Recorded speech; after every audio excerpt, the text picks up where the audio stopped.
So I am at Mogul X right now and found this little nook lounge where people are hanging out because I wanted to tell you about this amazing talk that I went to with the founder of Hinge, a dating app.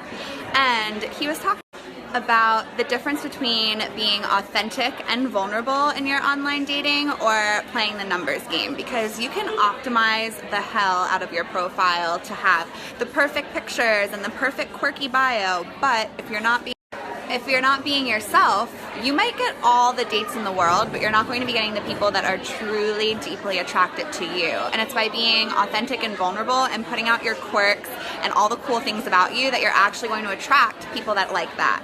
So this was so cool for me to hear, because that's a ton of what I do in my work as a dating and relationship coach, is working on vulnerability, connection, communication, and authenticity. So to have all the research and data from this app back it up. So some tips if you want better online dating, not just a million dates, but actual good connections with people that are going to be into you. Here's what to do. First, fill out that profile. Don't leave it blank.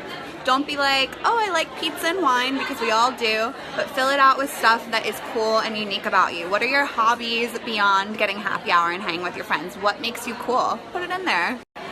So number 2, your pictures. I know it's tempting to just pick all your best selfies, but if you actually want a real connection, you want to invite it by showing cool things that you do, places that you've been, something that somebody can comment on and connect with you about.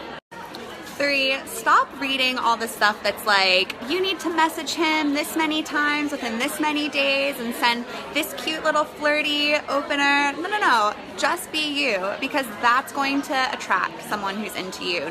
Not trying to optimize this vision of yourself for your whole life, because can you really hold up that front? Can you really be this optimized version of yourself in real life? No. If you're real from the start, you're going to attract that.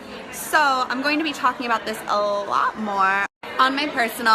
I'm always sharing dating tips there, and I'm going to be sharing a lot more, especially researched backed ones that I've learned here today, with you over the next week. So come join me there, and if you want some one-on-one support, that is what I do in coaching. So the link is